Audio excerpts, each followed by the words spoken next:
विद्यार्थी मित्रांनो, आज आपण शालेय जीवनामध्ये अत्यंत महत्त्वाचा टॉपिक शेकडेवारी, त्यालाच आपण पर्सेंटेज असं आपण म्हणतो, हा आज आपण शिकणार आहोत.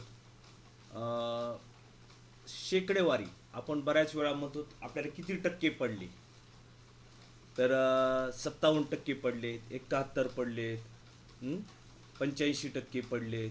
टक्के म्हणजे काय? पर्सेंटेज किंवा शेकडेवारी हा त्याचा एक भाग असतो. ते शेकडेवारीमध्ये हा आपण पर्सेंटेज किंवा टक्के समजून घेऊ. आता शेकडेवारी म्हणजे काय?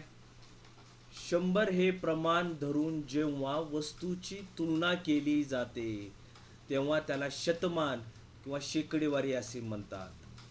म्हणजे लक्षात घ्या, 100 हे प्रमाण मानून त्या वस्तूची तुलना केली जाते त्यावेळेस त्याला शतमान असे म्हणतात. आता 100ची तुलना, आता उदाहरणार्थ काय, 25/100 आहे. तर 25/100 म्हणजेच काय? 25%. 25% हे आपण असं लिहित असतो, बरोबर. आता 71/100, 71%. 71%, 71/100. तर आपण काय म्हणतो? 71%. म्हणजे छेदस्थानी आपण 100 असल्यानंतर जी काय तुलना होते त्यावेळेस त्याला आपण टक्केवारीमध्ये रूपांतर करतो. आता ह्याचं एक उदाहरण घेऊ आपण. समजा आपल्याला एक अपूर्णांक दिलेला आहे, त्या अपूर्णांकाचं आपल्याला शेकडेवारीमध्ये रूपांतर करायचं आहे. काय अपूर्णांक आहे? 3/5. 3/5 म्हणजेच काय? 3/5 आहे. आता आपण पाहिलं इथं की छेदस्थानी 100 असलं पाहिजे शेकडेवारीमध्ये रूपांतर करताना. तर छेदस्थानी 100, इथं छेदस्थानी किती आहे? 5 आहे. तर आपल्याला 5 न एका संख्येनं गुणावं लागेल. 5 न एका संख्येला आपल्याला गुणावं लागेल. काय येईल गुणाकार ह्याचा? कोणत्या संख्येनं 5ला गुणावं म्हणजे 100 येत आहे? तर 20/5 20 न 5ला गुणले की 100 छेदस्थानी येत आहे. तसंच आपण छेदस्थानी 20 न गुणला आहे म्हणून अंशस्थानी सुद्धा 20 न गुणावं लागेल. मग आता सरळ सरळ गुणाकार करू. 20×3 = 60 छेद 20/5 बरोबर. आता 60 छेदस्थानी 100 म्हणजेच काय झाले? 60%. आपण इथं शेकडेवारीमध्ये रूपांतर केलेलं आहे. आपल्याला अपूर्णांक दिला होता 3/5, त्याचं रूपांतर आपण 60% केलेलं आहे. आता दुसरं उदाहरण 11/20 आहे. पुन्हा एकदा 11/20 मी इथं लिहून घेतो. आता छेदस्थानी आपल्याला 20 आहे, तर 20ला कितीनं गुणायचं म्हणजे 100 येत आहे? 20/100. आणि ह्याला सुद्धा अंशाला सुद्धा 5 न गुणायचं. 11×5 = 55 छेद 20/100 बरोबर. 5/100 म्हणजेच काय? 55%. 55% बरोबर आहे. आता आपण तिसरं उदाहरण पटकन घेऊ. 7/100 आहे. आता या संख्येला सुद्धा छेदस्थानच्या संख्येला आपल्याला कितीने गुणावं म्हणजे 100 येत आहे? तर 10ला 10 न गुणायचं. 10×10 100 बघा. 7×10 70 छेदस्थानी 10×10 100 म्हणजे किती टक्के झाले? 70%. आपल्याला अपूर्णांक होता 7/10, त्याचं रूपांतर केलं आपण 70%. ओके, सर्वांना समजलंय? आता आपल्याला टक्केमध्ये दिलेले आहे, त्याचं आता संक्षिप्त रूपात किंवा अपूर्णांकात रूपांतर करायचं आहे.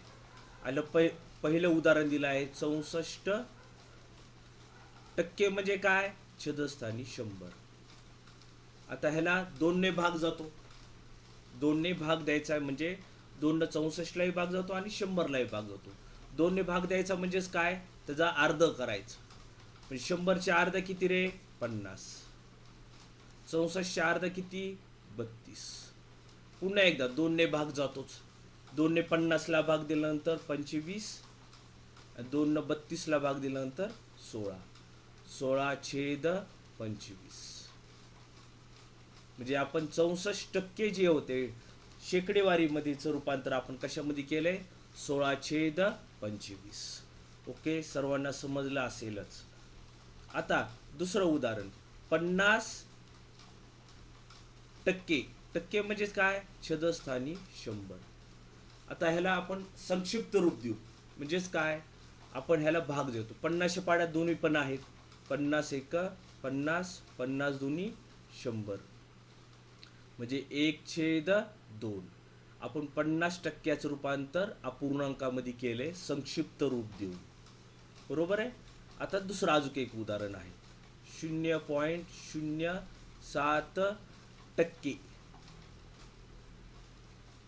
बरोबर आहे. आता इथं नीट पहा आपण पॉइंटच्या नंतर किती अंक आहेत 1 आणि 2 अंकानंतर हा दशांश आहे. म्हणून काय करतो मी हा दशांश काढून टाकतो. 7 छेदस्थानी अगोदर 100 आहेच आहेत. 2 अंकानंतर दशांश आहे म्हणून 2 शून्य लिहितो मी इथं. किती 2 का 1 आणि 2 अंक दशांश होता म्हणून हा दशांश काढलेला आहे आणि छेदस्थानचे 2 दशांश वाढवले आहेत. आता 7 किती आहेत हे 10,000. ह्याला कशानं भाग जात नाही म्हणून हा जशाला तसा संक्षिप्त रूप. ह्याला काय देता येत नाही. आता चौथं उदाहरण 36% म्हणजे किती 100. पुन्हा एकदा 36 आणि 100 आपण 2 ने भाग देऊ संक्षिप्त रूप देण्यासाठी. 2 न भाग दिल्यानंतर 100चे किती होतात 50.